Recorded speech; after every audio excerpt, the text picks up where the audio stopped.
Hello, and welcome to me talking about the new and supposedly final Evangelion movie for as long as I like, because I can do what I like. My name is Victoria. I am a certified real Evangelion fan. No. But I do have an Eva tattoo. Look, it's the little Lilith symbol thing. Yeah, and I've got a Magi System shirt. There are posters behind me. But what I mean to say is I've been watching Eva, or I started watching Eva when I was 14. I'm 21 now. Still a youngin', but you know, I was the same age as the pilots when I first started watching the show. And honestly, getting straight into the movie, you know, I did not really expect to like the movie, but you know what? It may be one of my favorite movies of all time, I have to say. I wasn't such a big fan of the rebuild verse. Like 1.0 was fine. I thought, okay, this is just a pretty standard remake, you know, just a reanimation of Ava. I was like, okay, this is clearly a cash grab, but whatever. 2.0 is where they started losing me, because I was like, okay, why are all the girls suddenly waifus now? Like, I kind of get it, but I kind of don't. 3.0, I was like, okay, we're just a different story at this point. Yeah, I'm much more of a fan of the original series of it, and End of Evangelion was always one of my favorite movies. In 9th grade, I always used to watch it every Friday night for like several months at a time, because I used to run I guess decently popular like Evangelion meta-analysis blog thing at the time, and I needed content, I needed to understand. But that being said, I've only watched it twice now. It came out last night. But I think Thrice Upon a Time, we'll call it that for brevity's sake. I think Thrice Upon a Time might be my new favorite movie. So let's get into it. What I really liked about Thrice Upon a Time is that it got rid of the few problems I had with the original series. I'm gonna sound quite obnoxious to a couple of you fans here. I know Ava has a very like diverse fan group in the way that there's different types of people enjoy Ava a lot. I'll say that, and not in a like race way. But one of the things that I really liked about the new Ava is I thought that it treated its female characters' stories a little bit better. So I was talking to one of my friends online about this, and I thought that they made a good point about it. It was that Asuka had a lot more agency in her story in 3+1 in Thrice Upon a Time. Obviously, Asuka did have a backstory in the original series, but it wasn't really enough of a backstory for people to stop calling her a bitch all the time, if you know what I mean. Like, she had a backstory and it sort of explained why she was the way that she was, but it wasn't quite enough. And in Neon Genesis, Asuka did not come into the series until, like, I mean, not late in the series, but she wasn't there from the first episode. So what happened was they told us that she was a good pilot, and they told us that she had worked hard to be a good pilot, but that wasn't really shown because they had to show her decline in becoming a pilot and how that was tied with her self-worth, how she tied her whole self-worth to being a pilot. So it just sort of seemed like, yeah, she didn't actually work all that hard, and she's just kind of jealous of Shinji because he's doing good. But I really liked the montage of Asuka growing up in Germany and like essentially training her whole life mentally, physically, and like as a pilot to be a pilot. I thought that really added something, and as well as it was very brief, but when she was a child and when she was looking at Yui and Gendo and Shinji together, you're like, oh, this kid doesn't have a family. Her whole life is piloting this robot, you know? I thought that really added a lot to her character, even though it wasn't like a lot, but I don't know, to me that sort of cleared things up a little bit. And another thing, in the original series, like, I get why they did it, but it seemed like, how many terrible things can we make this 14-year-old girl go through? It almost seemed like the narrative was punishing her for how, I'm sorry, you can see the reflection of my screen in my glasses. it almost seemed like the narrative was punishing her for how she had to, you know, cope with how the Eva affected her, whereas the narrative was trying to rehabilitate Shinji, if that makes sense. Like, the mind rape angel attack, I mean, that was terrible. Nothing really that bad happened to anyone else in the series. I guess you could say when Shinji disappeared into the 18th angel? Yeah, the one where he disappeared. I'm sorry, I haven't watched the series in a while. I'm not a fake fan, I promise. But, and then, like, she had the worst death in End of Evangelion. It was so violent. Like, there's a reason why Shinji screaming so loud upon seeing what was left of her Eva was sort of the end of the episode 25 of End of Evangelion.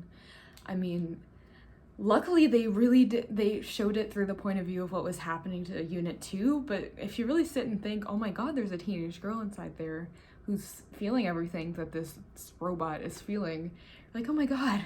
So it just sort of seems like Asuka's unnecessarily suffering a whole lot, and I feel like they kind of toned that down in Thrice Upon a Time. Like, obviously she still suffered, she was within the angel captured Unit 2, I guess, but like, it sort of served more of a purpose, you know, in my mind.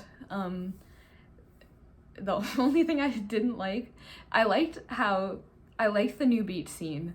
I sort of thought it was just sort of unnecessary fan service for Asuka's suit to have all been ripped up. Like, yeah, okay, whatever, it's Eva.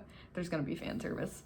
I was arguing with people on this over Discord. They were like, she's an adult now and she's still in her child plug suit. I'm like, yeah, the plug suits expand. Do you not see them be like large size and shoot down on them? Whatever.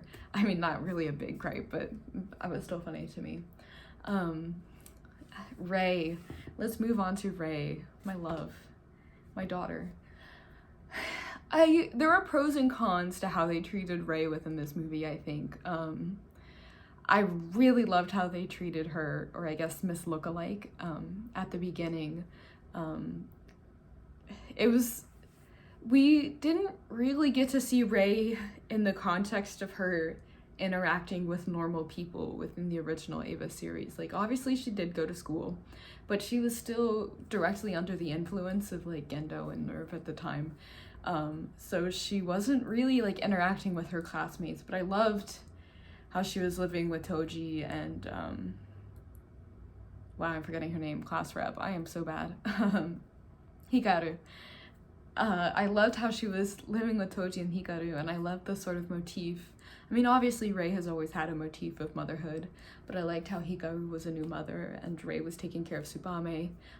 The cats that she was so intrigued with was shown to be like a nursing mother cat that was living under the train car.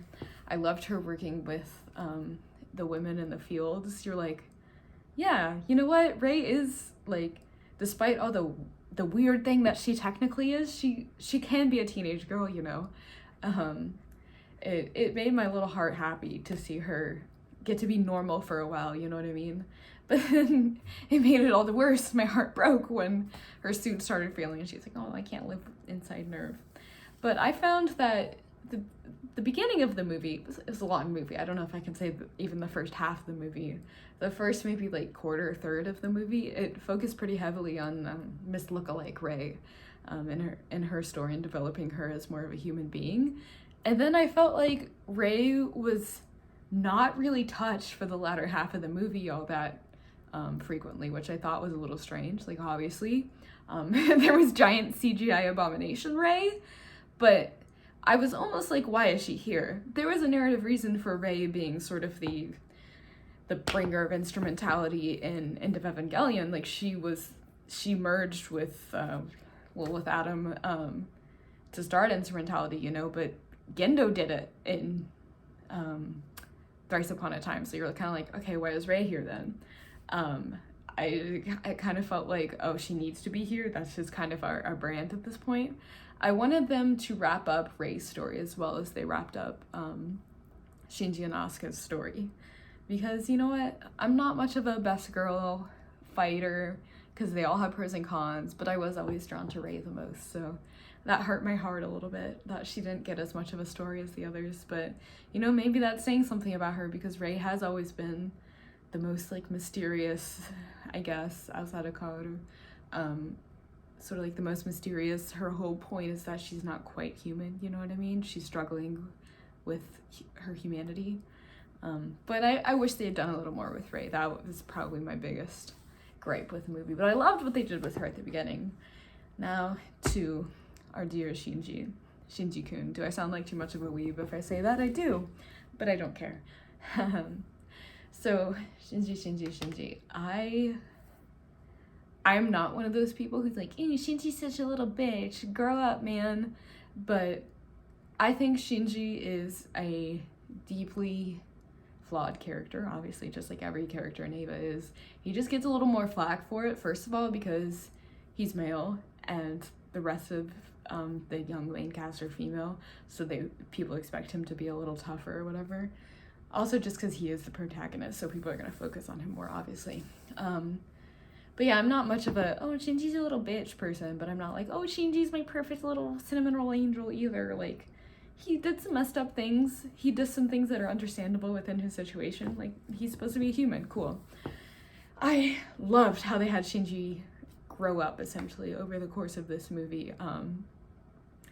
How at the beginning he did, I think Asuka pointed it out when they were in Kensuke's house, like, he shuts himself away because he doesn't want to process things that he did it in Evangelion when Misato had to drag him through the parking lot after the UN soldiers tried to kill him, and before he got back into Unit 1. But he just kind of shuts down. I mean, for the first bit of the movie, I was like, okay, we're like 40 minutes into the movie and this man has not spoken a word. But they did make, hey, Shinji's traumatized a little more obvious, like with him reacting so violently to Asuka's DSS choker and like literally showing him like throwing back to seeing Clouders' head blow up. And I think Sakura or someone inside of Vila like said it when they were locking him up. They're like, oh, he literally saw the other pilot blow up in front of him. Like, he has some trauma. I think that was the exact words in the dub or in the sub. So I thought they were making that a little more obvious, and I appreciated it. So the first little bit of the movie, I think I counted because I was laughing. He started talking at like 41 minutes in. So I guess the first 40 minutes of the movie, you know, his signature Shinji shutdown, we'll call it. But, you know, that's understandable. He's been through a lot, and he's not the most emotionally well-adjusted person, we'll say. So I liked how he started from that state, just how he kind of did at the beginning of End of Evangelion. Like, it's very brief, but I thought it was a nice callback how in Thrice Upon a Time he goes from Kensuke's house to sit by the old Nerf headquarters at the lake. In the beginning of End of Evangelion, it's a little hard to miss, but he's sitting in the lake by Nerf, outside of Nerf's headquarters. It's like a scene of him standing in the lake. His hair is really wet. Some people try to say he tried to drown himself. I don't know. The angel statue that Kaoru was sitting on, it shows like the head falling into the lake, and then it shows like the edge of the lake, and then it cuts to the hospital scene. So that's kind of a callback there. So I appreciated that, how he was sort of having his moment at the lake. And I like how they showed him crying too.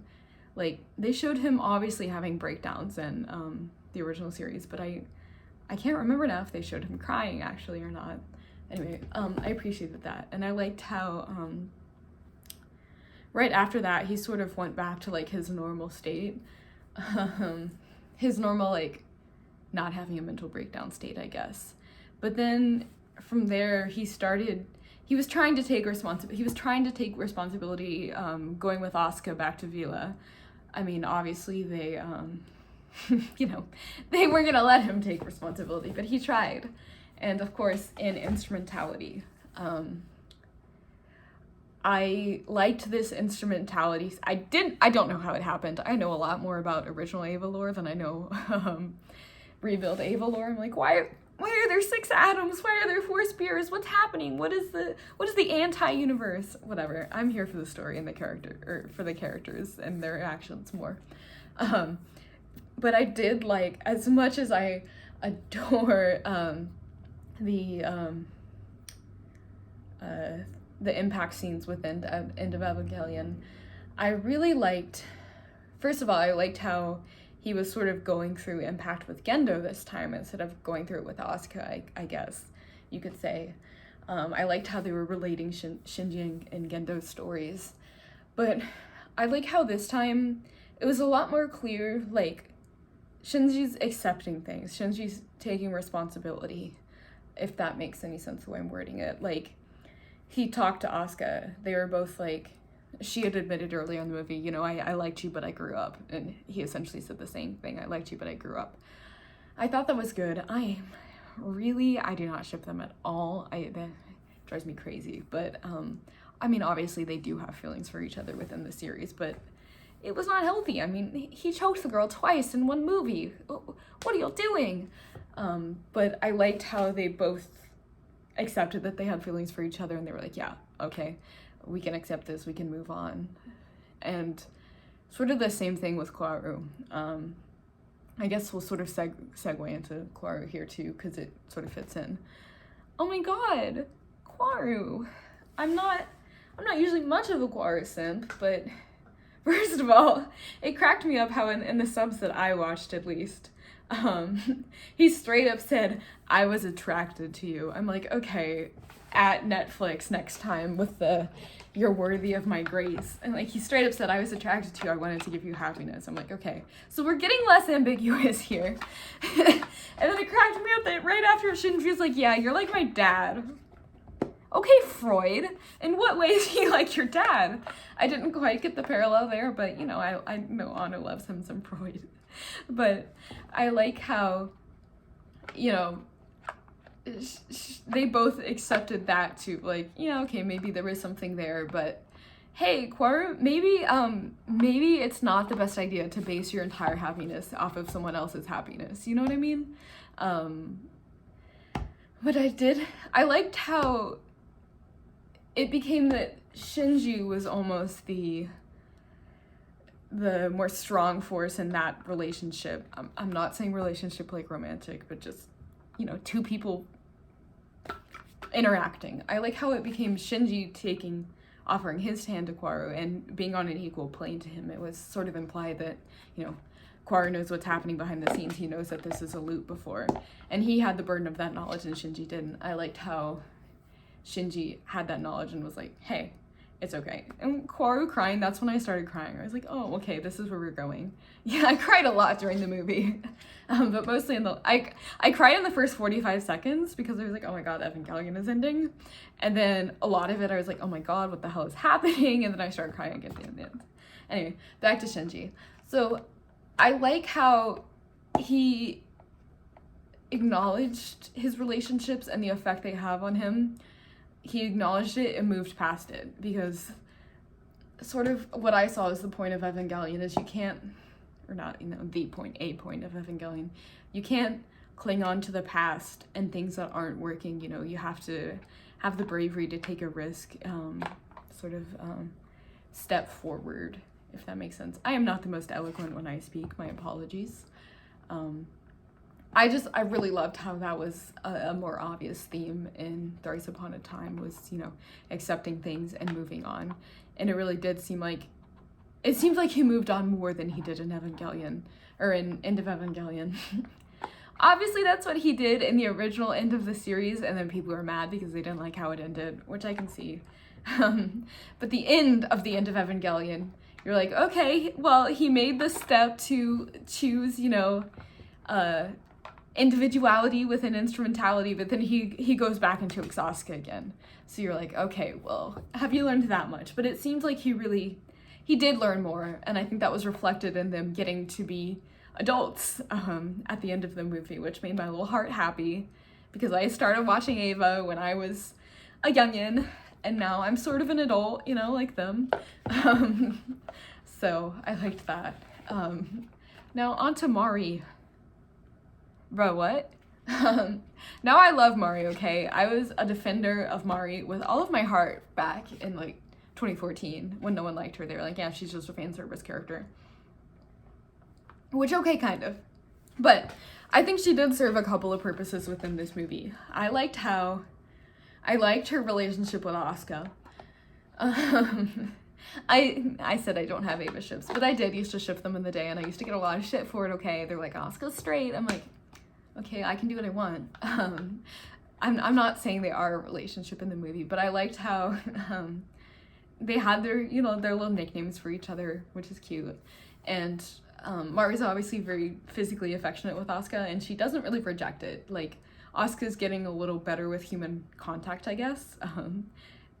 Not using it for her own advantage, but just like she has a friend. I was like, okay, yeah, I like that. Obviously, Mari drives a lot of the plot. She gets shit done when the rest of them are, you know, having a moment. I did not think they explained Mari enough. I mean, obviously, we knew since the end of the manga that Mari's a lot older than she seems, that she was a teenager when Yui and Gendo were in college. You're like, okay, wait a minute.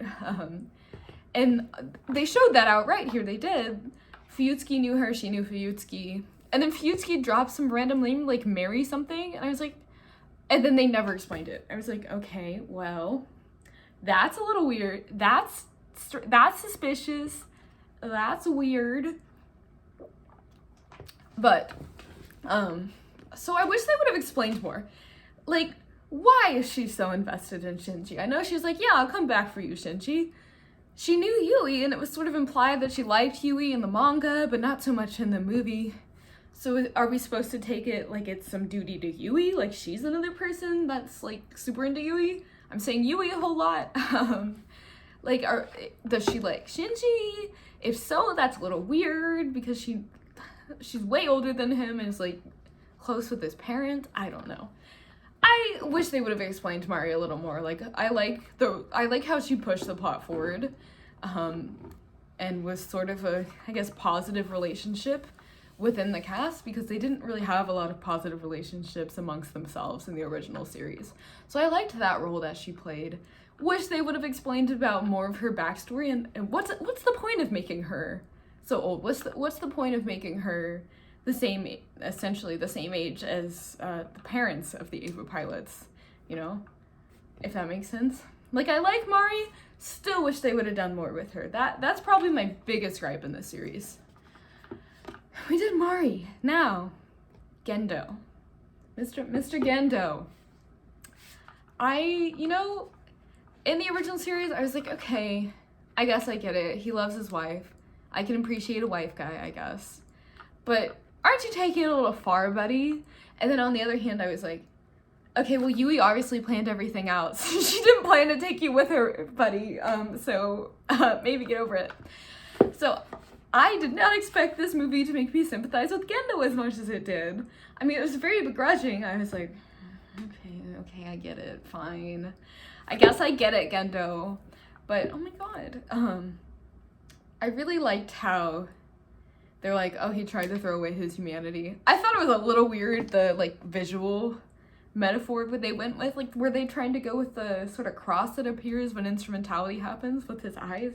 Not sure. Thought it was a little weird, but I get what they were going for. But I like how he tried to get rid of his humanity, but when his AT field shows up when Shinji approaches him and he's like, oh shit, I'm afraid of Shinji. I was like, oh, okay, so they're both afraid of each other and we're gonna explore this. It's gonna be great. Father and son, both afraid of each other. But the extended Gendo backstory, I was like, you know what? Yeah, I can kind of get it. Like, I was a kind of bookish, not super social kid either. And I can see where under different circumstances, you know, taking your worldview and I guess your pleasures in life from something outside of contact with other humans, and then having someone come into your life who suddenly, you know, loves you and cares for you, and then losing that person, how that would be like totally earth-shaking. Like, you don't have anything to fall back on. You didn't have anything before her. So I was like, okay, I can get how that would totally mess you up as a person. I liked how we got some of Gendo's instrumentality as well, how we got some of those like hell train scenes with him, and instead of other characters interrogating Shinji within that train, it was Shinji interrogating Gendo. I was like, I think Korra was there too, like Shinji was interrogating Korra at one point there. I was like, okay, wait, Shinji's kind of the one who's actively driving instrumentality now. I like it. I don't know how I feel about them kind of making him like a final boss. Like it was like him and Shinji squaring off in the anti-universe. I was like, okay, well that's a little dramatic. But I really liked what they added to his story. It did make me sympathize with Gendo. Did think it was a little strange that they did like show him with Yui in the end, when the rest of the characters, you know, sort of had to have a reset on their relationships and be like, okay, we need to move on. But then he got to be with his wife and he didn't have to move on. I thought that was a little antithetical to the point of the movie from what I understood. But you know what? Let the man be happy with his wife, I guess. It'll stop him from destroying the world again. Because I get we're trying to end the Ava cycle here. We don't need him having a reason to go insane again, I guess. Misato. I wish they would have focused on Misato a little more. I think she really was like a main character secondary to Shinji within the original series, and it was sort of like, okay, I guess, in the movie. I did not get the point of her and Kaji having a son. Like, in my mind, Shinji was obviously already like her surrogate son of sorts. Like she has essentially a son in Shinji and all the motivations that would give. So I didn't get the point of her having an actual son. And I mean, the picture of Kaji Jr., I guess, that she was looking at was one with Shinji. So you're like, okay.